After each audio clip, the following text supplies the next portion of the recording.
منکر سے روکنے کے لیے کچھ شرائط ہیں، جس میں سب سے بڑی شرط یہ ہے کہ تم کسی کو منکر سے روکنے کے لیے اس کے منکر کے متلاشی مت بنو. سمجھے بات نہیں؟ اس کے منکر کے متلاشی مت بنو.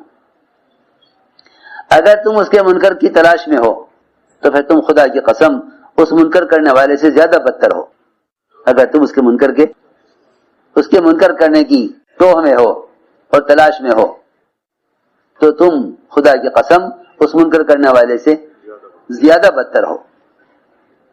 اللہ کی نظر میں وہ مسلمان سب سے زیادہ ذلیل ہے جو کسی مسلمان کی ذلت کا دل کے اندر ذرے کے برابر بھی ارادہ رکھتا ہو. اس لیے منکر سے روکنے کی شرائط یہ بتلائیں. پہلی شرط یہ ہے، کسی منکر کرنے والے کو منکر سے روکنے کی پہلی شرط یہ ہے، اور یہ مجھے معاف فرمائے، یہ پہلی ہی شرط اس وقت بالکل مفقود اور ختم ہوئی بھی ہے. پہلی شرط یہ تھی کہ منکر کرنے والے کے منکر کے تو ہمیں مت لگو، اس کے متلاشی مت بنو. اگر کسی کا کوئی منکر نظر آ جائے، اگر کسی شخص کا کوئی منکر نظر آ جائے تو فرماتے تھے سنت طریقہ یہ ہے کہ اس منکر کرنے والے سے اتنی محبت اور تعلق بڑھاؤ، اس منکر کرنے والے سے اتنی محبت اور تعلق بڑھاؤ کہ تمہیں یقین ہو جائے کہ اب یہ میری بات سن لے گا. سمجھ میں آئی بات؟ نہیں آئی؟ تم سب سو رہے.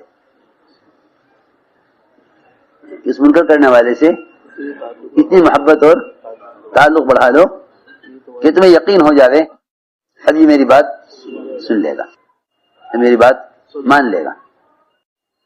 اگر تمہیں یقین ہو جائے کہ اب اتنا تعلق قائم پیدا ہو گیا کہ میری بات مان لے گا تو پھر تم اس کو تنہائی میں لے جا کر اس طرح کہ اس کے علاوہ کوئی نہ سنے، اس کے علاوہ کوئی نہ سنے، اس کو یہ کہہ دو کہ بھائی میں نے ایسا ہوتے ہوئے دیکھا ہے، اگر یہ ٹھیک ہے، میں نے صحیح دیکھا ہے تو ایسا نہیں کرنا چاہیے، ایسا نہیں کرنا چاہیے. بس یہ آدمی اللہ کے یہاں محبوب ہے،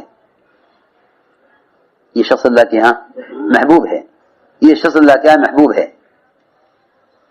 اگر اس نے اس سے آگے بڑھ کر کوئی اور اقدام کیا اس کی اصلاح میں تو یہ اللہ کے یہاں مجرم ہوگا، یہ اللہ کے یہاں مجرم ہوگا، کیونکہ اس کا مقصد تذلیل ہے، اصلاح نہیں ہے.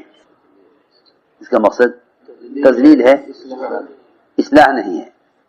اتنا تعلق پیدا کر لے کہ اسے یقین ہو جائے کہ میری بات مان لے گا.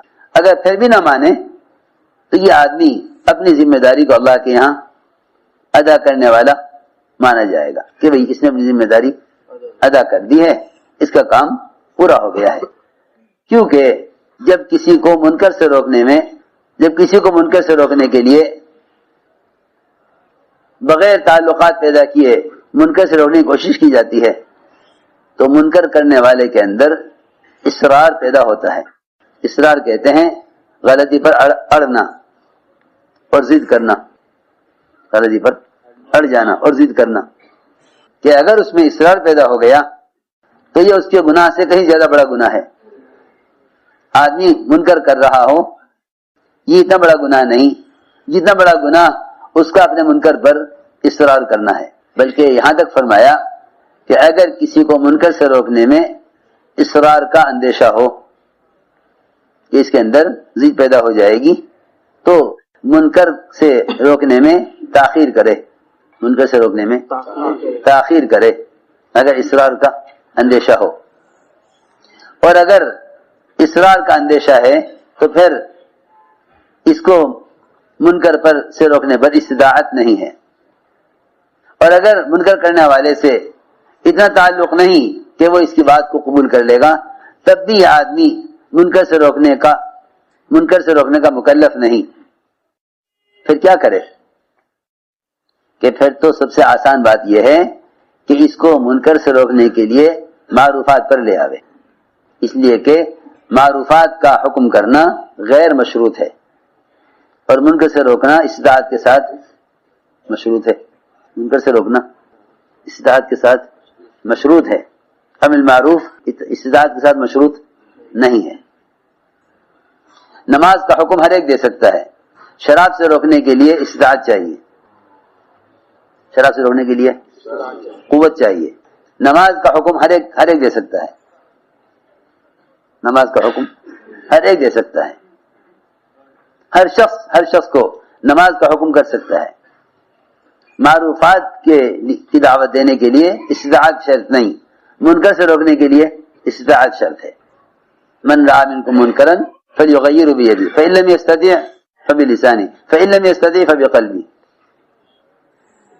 اس لیے جہاد کے تو 3 درجے ہیں، جہاد کے تو 3 درجے ہیں، لیکن معروفات کی دعوت دینے کے لیے استطاعت شرط نہیں ہے، اور معروفات کے اندر منکر سے روکنے کی صلاحیت موجود ہے،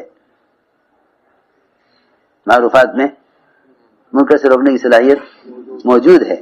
ان الصلاۃ تنہی عن الفحشاء والمنکر کہ نماز کے اندر منکر سے روکنے کی صلاحیت موجود ہے۔